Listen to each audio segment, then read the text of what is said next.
Hello, this is Business Now, coming to you live from iBrandTV News Studio in Lagos, Nigeria. First, the headlines. Federal government unveils Nigerian postal service debit card, banking platform and courier service vehicles. Federal Executive Council OK 64.687 billion naira contract for 16 road projects in FCT Works Ministry. Federal government set to generate 1.2 trillion naira from telecommunications operators in the next 10 years. UAE lifts restriction on Nigerian travelers, 11 other countries.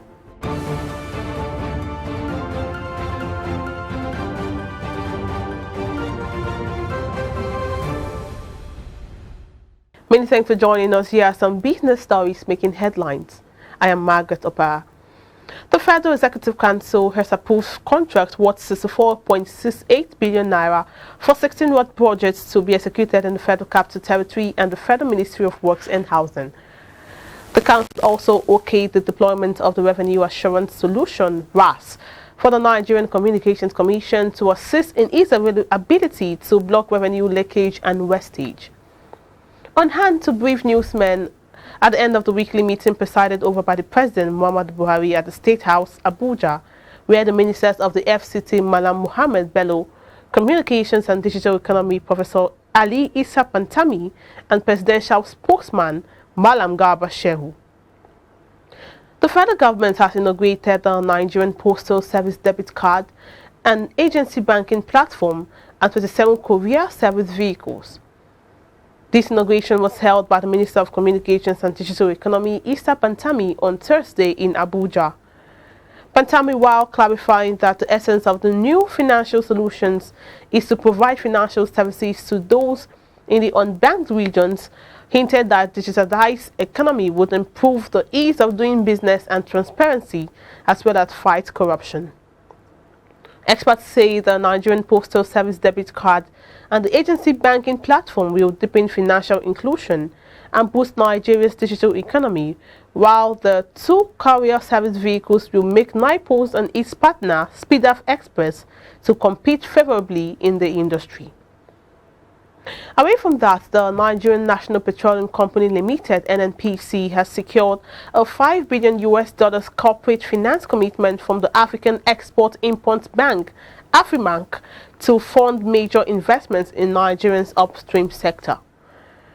The funding commitment was sequel to a meeting between Chairman of the Board of Directors and President of the bank, Professor Benedict Orama, and the NNPC team led by the Group Managing Director, Malam Melek Kyari, on Wednesday in Cairo. On the trip with Kyari were NNPC's Chief Financial Officer, Umar Ajiya, Group Executive Director, Upstream Adokiye Tombobieme, and Managing Director, NNPC Trading, Lawal Sade. And in more stories, the federal government is set to generate a 1.2 trillion naira for telecommunications operators in the next 10 years.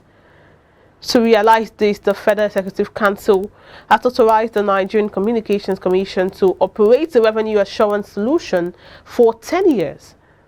Within that period, the RAS is expected to generate 1.2 trillion naira by blocking revenue gaps. A statement from the Infrastructure Concession Regulatory Commission (ICRC) yesterday in Abuja said the Federal Executive Council granted the NCC the approval to operate the RAS platform after it received the certificate of the full business case from the ICRC. The RAS, which is to span a 10-year period, is expected to increase the revenue accruals from AOL to the tune of 1.21 trillion naira within the period. United Arab Emirates (UAE) has rescinded its restrictions on Nigerian travelers and citizens of 11 other African countries. The reversal, which takes effect on Saturday, will have Nigerians and others that had visited Nigeria welcomed in Dubai or on transit. The new updates will also restore flight operations on the Lagos-Dubai-Lagos route. Diplomatic spat between Nigeria and the UAE has lingered in the last year with tit-for-tat measures from both ends. Recently, both parties agreed on friendly commercial air transport services until Omicron restrictions upset the cart. With European countries relaxing travel protocols, the UAE has lifted a ban on passengers from Nigeria, Kenya, Tanzania, Ethiopia, Republic of Congo, South Africa, Botswana, Eswatini, Lesotho, Mozambique, Namibia, and Zimbabwe. Now, the Federal Inland Revenue Service (FIRS) has issued tax credit to the tune of 147.8 billion naira in 2021 to some private investors and the NNPC. This was disclosed by Tolu Ogunlesi, the Special Assistant to President Muhammad Buhari on Digital and New Media, on his verified Twitter handle. Mr. Ogunlesi said in 2021, FIRS issued 141.8 billion naira in tax credit to private investors and NNPC under Executive Order 007. Ogunlesi tweeted in quotes, "I've written a lot here, and even as Executive Order 7, which the Nigerian governor issues tax credits to companies pre-approved to invest in building and fixing federal roads. In 2021, FIRS Nigeria issued a total of 141.8 billion naira in tax credit to private investors and NNPC under E07." End of quote. He said the tax credit is the compensation for money spent by the participating companies in fixing roads. Now, oil prices are bullish in the London session today and are set for their 6th weekly gain amid concerns of tight supplies as major producers continue their policy on limited output increases amid rising fuel demand. The global benchmark, the Brent crude futures, is up 0.5%, currently trading $89.79 a barrel after falling marginally to the previous day. However, prices did reach $91.04 earlier in that session, the highest since October 2014. The U.S. benchmark, the West Texas Intermediate WTI crude futures, is up 0.6%, currently trading at $7.11 a barrel, having declined on Thursday. WTI also reached a 7-year high of its $8.54 earlier in the session. Both Brent and WTI are set to rise for a 6-week, the longest weekly streak since October 2021, when Brent prices climbed for 7 weeks, while WTI gained 4.9. Now, the Nigerian House of Representatives has asked the Central Bank of Nigeria to halt the implementation of e-evaluator and e-invoicing for import and export businesses. This was prompted following the adoption of a motion moved by Leke Abejide, APC Kogi, on Tuesday. According to the House, the CBN has increasingly shifted away from its basic role as a banker to the government, focusing more on fiscal policy measures which are the responsibility of the Federal Ministry of Finance. The Central Bank of Nigeria implementation of e-evaluator and e-invoicing for import and export businesses was meant to commence on the 1st of February 2022. However, appealed that the House push it further down the year. The Federal Inland Revenue Service (FIRS) has announced that it has achieved 100% revenue target for 2021 despite issues brought up by the pandemic. Mohammed Nami, the executive chairman of the FIRS, made this known while giving the FIRS 2021 performance update on Thursday. He stated that the FIRS received a revenue of 6.405 trillion naira from a target of 6.401 trillion naira. Nami said the FIRS in the year 2021 collected a total of 6.405 trillion naira in both oil and non-oil revenues, as against the target of 6.401 trillion. The deployment of a new automated tax administration system, the Tax Promax, in June 2021 was a game changer that enabled taxpayers to experience ease with registration, reporting, payment, and issuance of tax clearance certificates. He stated it had made service delivery have greatly efficient in the deployment of resources, thereby leading to improved revenue collection. Now, the stock exchange of the Nigerian Exchange Limited, the NGX, yesterday dropped to 280 billion naira on investors' profit taken in Dangote Cement and 17 others. The NGX all-share index declined by 520.76 basis points, or 1.12%, to close at 46,009.23 points. Similarly, the overall market capitalization value lost 180 billion naira to close at 24.793 trillion. The market negative performance was driven by price depreciation in large and medium capitalized stocks, which are Dangote Cement, Adova, NEM Insurance, May and Baker, Nigerian and United Capital. However, the market breadth closed positive, recording 26 gainers as against 18 losers. Guinness Nigeria and International Breweries recorded the highest price gain of 10% each, to close at 46.75 naira and 5.50 respectively, while Ecobank Transnational Incorporated (ETI) followed with a gain of 9.63% to close at 11.95 per share. Still to come, Europe falls again after brutal week for stock markets.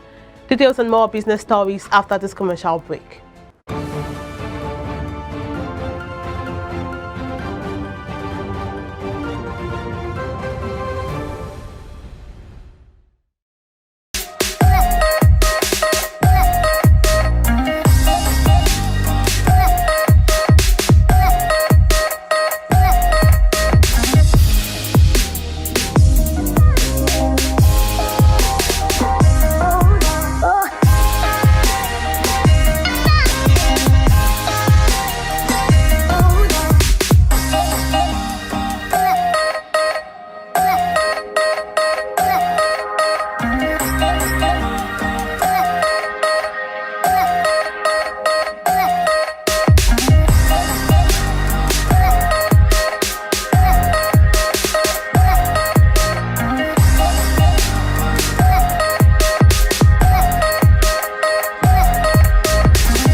Most people don't understand the magic of a perfect skin, the allure of a well-pampered skin. We bounce from skincare products to skincare products, from spa to spa.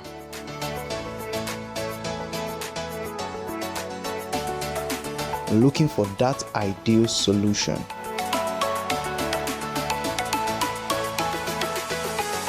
I found the solution.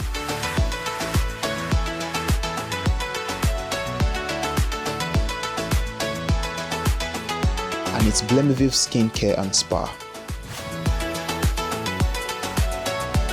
My name is Neil, and I'm proud to be a part of the Blemish family.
Swift Dry Cleaners Limited, professional dry cleaners, best in dry cleaning and laundry services that meets the needs of our consumers. Yeah, Swift Dry Cleaners Limited. Swift Dry Cleaners Limited. Swift Dry Cleaners Limited.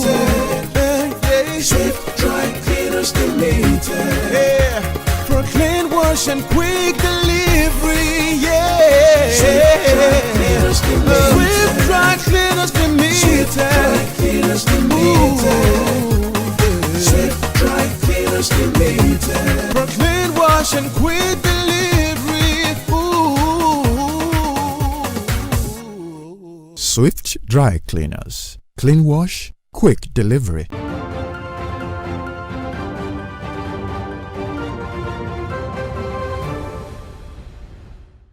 And now on the Africa scene, President Nana Addo Dankwa Akufo-Addo has made a contribution of 100,000 Ghana cedis to the Appetite Explosion Support Fund set up by the Ministry of Land and Natural Resources to provide assistance to persons affected by the accident. He made a donation where the 5-member steering committee of the fund called on him at the Jubilee House, Accra, on Thursday. The committee, chaired by Dr. Joyce Aye, a former executive of Ghana Chamber of Mines and a management and communication consultant, will manage the fund by raising money and supervising its disbursement. The fund was launched last Tuesday to enable the public and corporate entities to, among others, contribute to support the victims of the deadly incident and reconstruct the community. British Airways is offering great deals to London, UK. The offer is valid from 25 January to 22nd February 2022. The all-inclusive fare in World Traveller economy is starting at only $699 and the Club World Business cabin is $2,899. The airline has a seat for all budgets with World Traveller Plus Premium Economy starting from $1,179. The limited time offer is available on all flights to London Heathrow from Accra.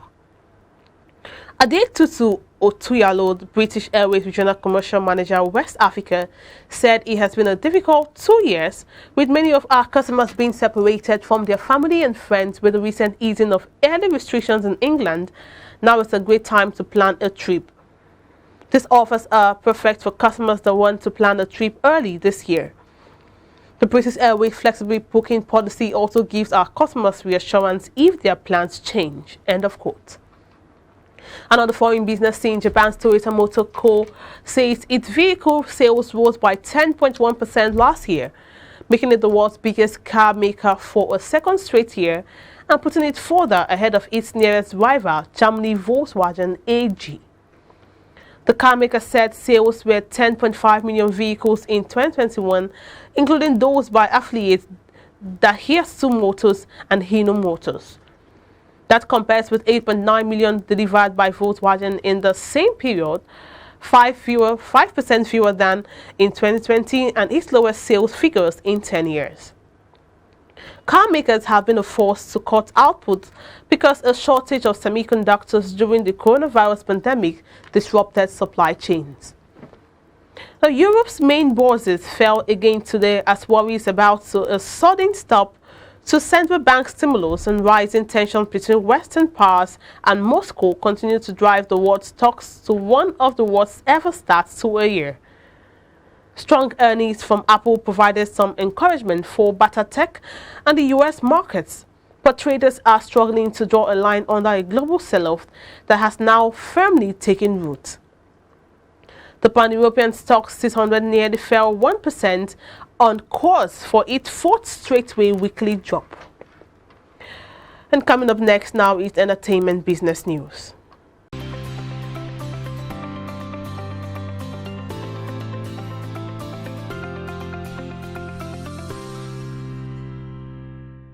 Hello, this is Entertainment Business. I am Michelle Abanum. Lionsgate is exploring a potential acquisition of some or all of STX Entertainment, the independent studio behind Hustlers, the Hollywood Reporter has confirmed. The deal, if it comes together, would effectively unwind a sale announced last month to the private equity firm Najafi Companies for $173 million. There are other bidders interested in STX, a source familiar with the matter says. The Indian film giant Eros, which merged with STX in 2020, has initially tried shopping some or all of STX film library last year. STX, run by CEO Bob Simmons, would be uncoupled from Eros if a new deal comes together. If that deal were to happen, Lionsgate would become a pure play film and TV studio and could benefit from a beefed up library such as that owned by STX. Moving on, Neil Young's music is being removed from Spotify's streaming service after the singer-songwriter objected to his songs playing on the same platform that offers Joe Rogan's podcast, the company and the musician said on Wednesday. Earlier this week, Young had released a letter addressed to his manager and record label, Warner Music Group, demanding that Spotify no longer carries his music because he said Rogan spreads misinformation about COVID-19 vaccines. The Swedish company said it worked to balance both safety for listeners and freedom for creators, and had removed more than 20,000 podcast episodes related to COVID-19 in accordance with its detailed content policies. We regret Neil's decision to remove his music from Spotify, but hope to welcome him back soon, Spotify said in a statement. Young, 76, said Spotify accounted for 60% of the streaming of his music to listeners around the world. The removal is such a huge loss for his record company to absorb, he said. And that's it on Entertainment Business. I am Michelle Abanem.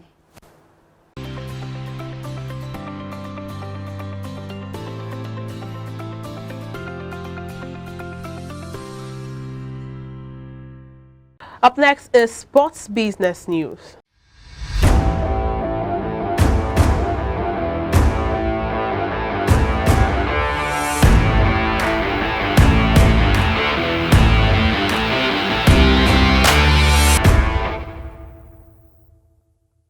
After watching their team eliminate the Buffalo Bills from the playoffs in an instant classic, Kansas City Chiefs fans decided to turn their win into a boon for their vanquished rivals' hometown. Oishia Children's Hospital in Buffalo began receiving donations in increments of $13 from Chiefs fans on Tuesday, donations that topped $300,000 by Thursday. The $13 donation represents the 13 seconds it took the Chiefs' offense to tie Sunday's stunning playoff game at the end of the fourth quarter. Kansas City won by 42 to 36 points in overtime. Bills fans have a tradition of donating to charities associated with other NFL teams. Feeling inspired by them, a Facebook group called Chiefs Kingdom Memes sparked a push to give back by directing money to the Buffalo-based Children's Hospital. The hospital became associated with Bills quarterback Josh Allen after fans donated $1.1 million in honor of Allen's grandmother, who died last year. Fans donated in increments of $17, which is Allen's jersey number.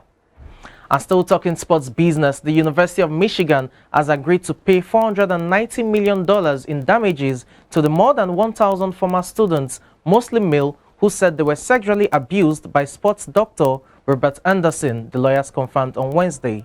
The announcement came after 15 months of mediation and appeared to close the book on one of the nation's biggest sex abuse scandals, which involved several generations of victims going back to the 1960s. Senators said 1,050 Anderson survivors will share the $490 million in settlement money, meaning that an accuser will receive an average of about $438,000. $30 million of that amount will be set aside for any future accusers. And finally, on sports business at this hour, Guild Esports has appointed Bitstamp as the company's exclusive official cryptocurrency exchange partner in a 3-year global sponsorship deal. The £4.5 million collaboration has been described as the largest in Guild Esports history, while it is expected to generate over £1.5 million in annual revenues. Beginning from 29th January, the cryptocurrency platform will be given marketing rights and exposure across Guild's team jersey and will also appear across social and digital content featuring the company's professional players and content creators. Bitstamp's logo and brand will also be integrated at Guild's London headquarters, which is set to be opened this year. And that's it on Sports Business. I'm Samson Oleide.